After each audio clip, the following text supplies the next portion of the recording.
Olá, queridos amigos, é uma grande satisfação estarmos juntos mais uma vez para estudarmos a Palavra de Deus. Com um estudo com o tema Origem do Domingo.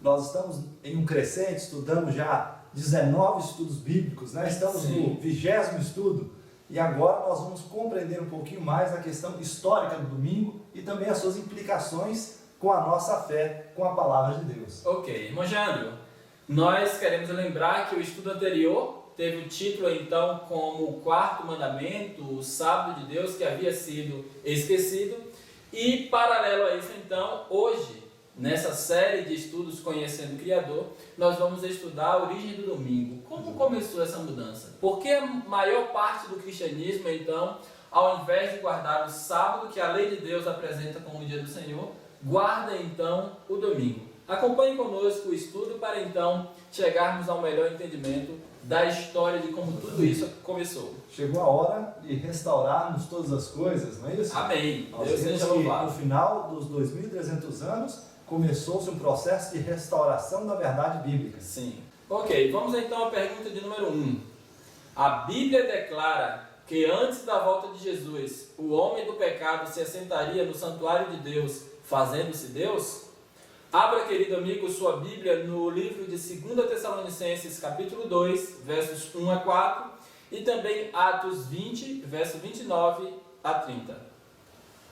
Ora, quanto à vinda de nosso Senhor Jesus Cristo e a nossa reunião com Ele, rogo-vos, irmãos, que não vos movais facilmente do vosso modo de pensar, nem vos perturbeis, quer por espírito, quer por palavra, quer por epístola, como vinda de nós, como se o dia do Senhor estivesse já perto. Tessalonicenses 2, versículo 1 e 2. Próximo texto. Ninguém de algum modo vos engane, porque isto não sucederá sem que venha primeiro a apostasia e seja revelado o homem do pecado, o filho da perdição, aquele que se opõe e se levanta contra tudo que se chama Deus ou se adora, de sorte que se assentará como Deus no templo de Deus, querendo parecer Deus. Então, irmão Geandro e querido amigo, a Bíblia então revela claramente que sim, antes da volta de Jesus, antes de Cristo então vir para buscar os salvos, o homem do pecado, ou seja, aquele que se ocupa do lugar de Cristo, ou que ao menos tenta, né, irmão Geandro, ocupar então o lugar de Cristo, esse teria então sua ação mais eficaz, mais maligna, bem antes da volta de Jesus. Em Atos 20, versículo 29 e 30, nos diz: Eu sei, diz o apóstolo Paulo, que depois de minha partida entrarão no meio de vós lobos cruéis, que não pouparão rebanho, e que dentre vós mesmos se levantarão homens, falando coisas perversas para atrair os discípulos após si. Então vemos aí, queridos amados irmãos, que o apóstolo Paulo ele já via a formação do homem do pecado, ou seja, uma grande hierarquia religiosa em que estabeleceria um poder real, ou seja, um rei ou um representante da religião. Nós sabemos, irmão Daniel, que o único presidente e rei dos cristãos é Jesus. Exatamente, mas o que o inimigo então ele fez foi começar então um trabalho de substituição. E como ele fez isso? Colocando o homem, ou seja, a criatura, no lugar de Deus, de sorte que controlando o ser humano, ou seja, a mente do ser humano, ele possa então fazer com que os outros, a grande maioria, se desviem do foco que é então obedecer o cabeça, que a Bíblia nos diz que é Cristo. Muito bem. Vamos então à pergunta de número 2. O Filho de Deus guardou o sábado quando viveu como homem na terra? Lucas 4,16 e Marcos 6,2. Chegando a Nazaré, onde fora criado, entrou na sinagoga no dia de sábado, segundo o seu costume, e levantou-se para ler. Próximo texto. Ora, chegando o sábado, começou a ensinar na sinagoga, e muitos ao ouvi-lo se maravilharam, dizendo: de onde lhe vêm estas coisas? E que sabedoria é esta que lhe é dada? E como se fazem tais milagres por sua mão? Percebemos que Jesus, sim, ele ia aos sábados à igreja, não é isso? Exatamente. Não aos domingos, mas sempre no 7º dia da semana, como era então obedecer o quarto mandamento da lei de Deus. Próxima pergunta então. Os discípulos guardavam o domingo como dia de descanso? Abra a Bíblia, querido amigo, nos textos de Atos 15, 21, capítulo 13, 42 a 44, capítulo 17, do verso 1 ao 4 e também 18, verso 4. Porque Moisés, desde os tempos antigos, tem em cada cidade homem que o pregue, e a cada sábado é lido nas sinagogas. Próximo texto. Quando iam saindo, rogavam que estas palavras lhe fossem repetidas no sábado seguinte. Próximo texto. No sábado seguinte, reuniu-se quase toda a cidade para ouvir a palavra de Deus. Atos 17, agora do 1 ao 3, diz o seguinte: Tendo passado por Anfípolis e Apolônia, chegaram a Tessalônica, onde havia uma sinagoga dos judeus. Ora, Paulo, segundo o seu costume, foi ter com eles, e por 3 sábados discutiu com eles as Escrituras, expondo e demonstrando que era necessário que o Cristo padecesse e ressuscitasse dentre os mortos. Este Jesus que eu vos anuncio, dizia ele, é o Cristo. E alguns deles ficaram persuadidos e aderiram a Paulo e a Silas, bem como grande multidão de gregos, de devotos e não poucas mulheres de posição. Ele discutia todos os sábados na sinagoga e persuadia a judeus e gregos. Muito bem, então nós temos aí uma nota, queridos amigos, mostrando então uma grande quantidade de sábados, onde Paulo ele estava sempre louvando a Deus e pregando a palavra de Deus nas sinagogas. Vamos então fazer a leitura. Paulo pregou por 78 sábados naquele tempo. Nesse tempo, Paulo poderia ter introduzido a guarda do domingo para os novos crentes se realmente houvesse ocorrido uma mudança no dia de guarda. Mas ele não se absteve de qualquer mandamento. Encontramos Paulo sempre guardando o sábado em todo o tempo que ele viveu em Corinto. Querido amigo, nós queremos observar algo interessante. Nós citamos aqui um texto onde diz que Paulo guardou então 78 sábados na sinagoga, mas isso é aquilo que nós encontramos de registro. Certamente durante toda a sua vida, Paulo então ele desenvolve o hábito de pregar, de falar de Cristo sempre aos sábados nas sinagogas. E o texto diz claramente que em nenhuma dessas citações Paulo aparece na sinagoga ou mesmo em algum outro lugar, defendendo o domingo como dia do Senhor, mas sempre o sábado como dia de Deus. Exatamente, irmão Daniel. E a pergunta de número 4 nos diz: que dia guardavam os pagãos? Será que os pagãos guardavam um dia diferente do povo judeu, dos cristãos daquela época? Vamos procurar em Deuteronômio, capítulo 4, versículo 19. E também capítulo 17, versículo 2 e 3, também Jeremias 8, versículo 1 e 2. Vamos ao primeiro texto então.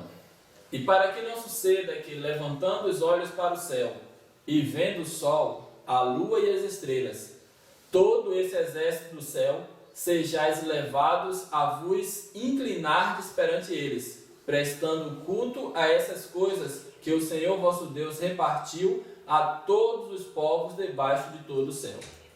Próximo texto.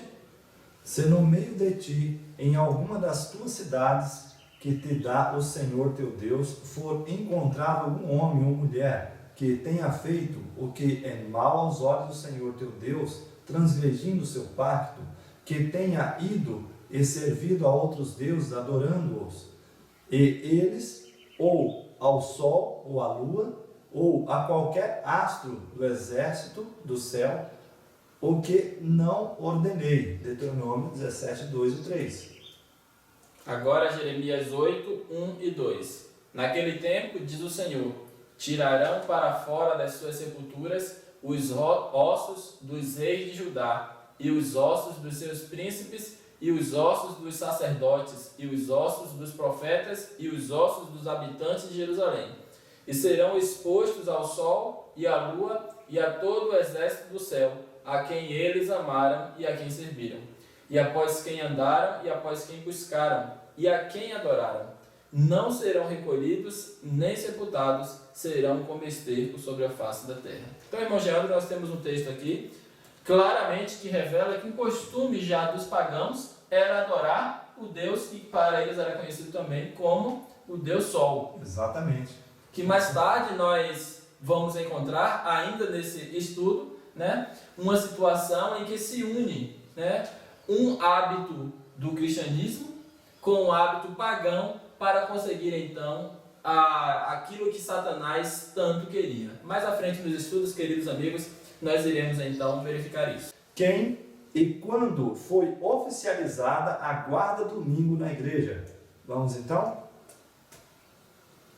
Temos então a nota, querido amigo, com uma citação aí que fala então da história, de como então se formou, quem foi então que decretou, que estabeleceu o domingo como dia de guarda e em que período.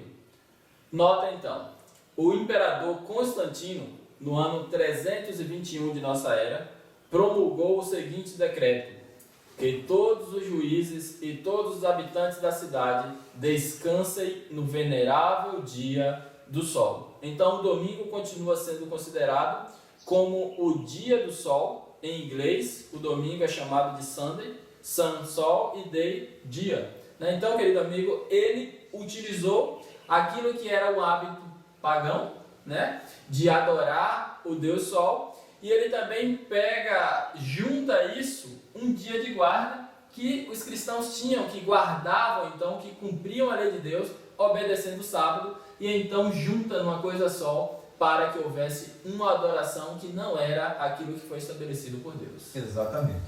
Ok, vamos agora então à pergunta de número 6. O poder papal realmente mudaria os tempos e as leis de Deus? Abra novamente sua Bíblia em Daniel capítulo 7, verso 25. Então nós vimos, queridos amigos, que falando lá, o apóstolo Paulo diz que surgiria o homem do pecado. Sim. E agora em Daniel 7, 25 nos diz assim: proferirá palavras contra o Altíssimo, e consumirá os santos do Altíssimo, e cuidará de mudar os tempos e a lei. Os santos lhe serão entregues em sua mão por um tempo, por tempos e metade de um tempo. Então vemos, irmão Daniel, que realmente, muito antes do apóstolo Paulo, já estava predito uma profecia de aquele poder corruptor, maligno que iria vir sobre o povo de Deus, iria mudar os tempos e a lei, não é isso? Sim, exatamente. Agora, uma pergunta interessante. Que lei seria essa, então, que esse poder iria mudar?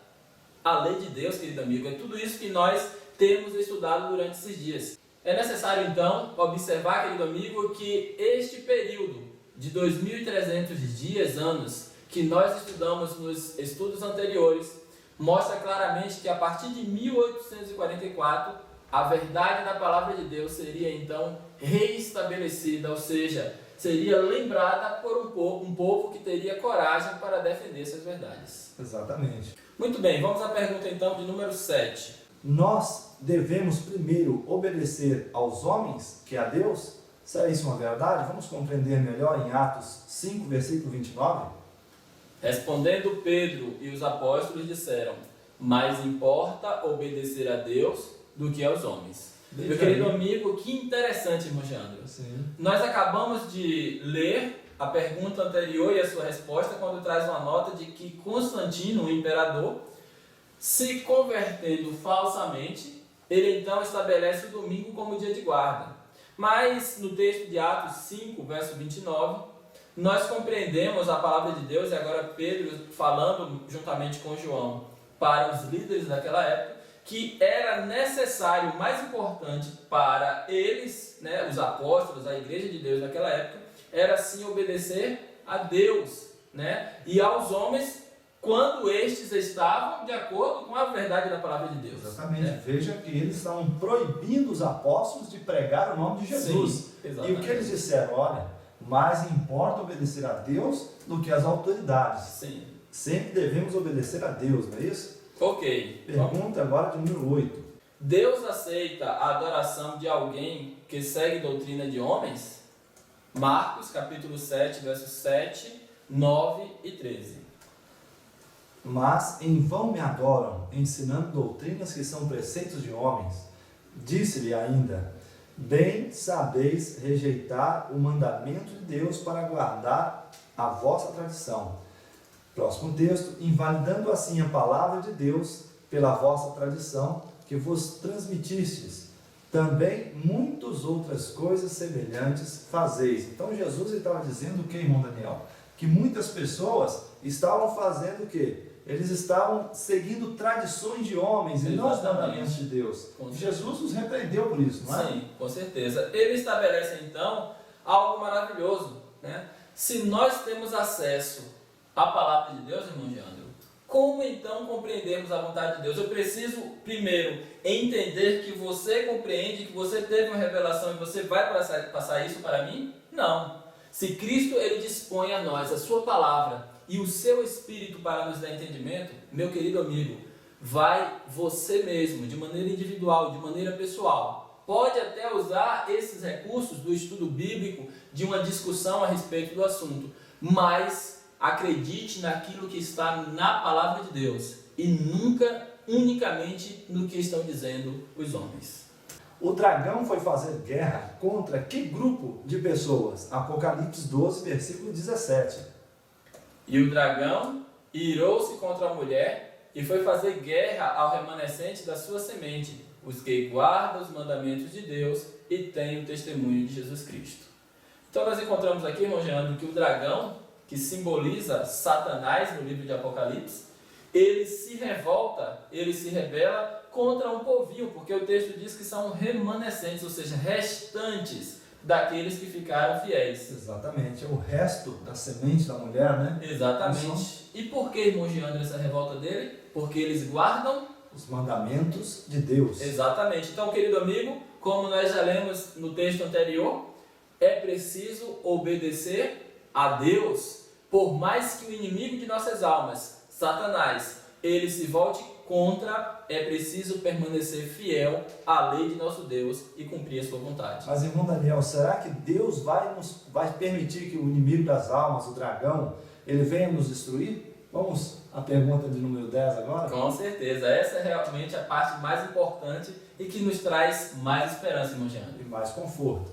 O Deus eterno cuidará daqueles que guardam os seus mandamentos? Abra sua Bíblia, meu querido amigo, em Salmos 37, verso 25 e também em Filipenses 4, verso 19. Fui moço e agora sou velho, mas nunca vi desamparado o justo, nem a sua descendência a mendigar o pão. Próximo texto. Meu Deus suprirá todas as vossas necessidades, segundo as suas riquezas, na glória em Cristo Jesus. Amém. Então, irmão Jean, é interessante esses textos, porque algumas pessoas às vezes têm uma certa dificuldade em aceitar a guarda do sábado, porque acreditam que se obedecer a Deus, então padecerá de fome por conta de não ter um emprego, por conta de não ter uma subsistência. Mas a palavra de Deus diz que aquele que permanece fiel, aquele que se põe na presença de Deus, Deus ele jamais deixa mendigar o pão. Com certeza, irmão. Pergunta de número 11. É por amor que devemos obedecer aos mandamentos de Deus? João 14, verso 15. Se me amardes, guardareis os meus mandamentos, disse Jesus. Então vemos que sim, irmão, certamente aquele que ama a Deus vai obedecer os mandamentos de Deus, não é isso, Daniel? Com certeza. Então é preciso fazer isso por uma então situação de amor, uma situação de gratidão e não simplesmente por uma obrigação. Querido amigo, chegamos ao final de mais um estudo da Palavra de Deus. Estamos gratos, felizes por estarmos juntos com você durante esse período. Nós, eu e o irmão Geando, sempre gratos a Deus pelo privilégio de estudar a sua palavra. Ficamos felizes de estarmos juntos mais uma vez e oramos a Deus para até o próximo encontro. Que o Senhor continue então abençoando a sua vida.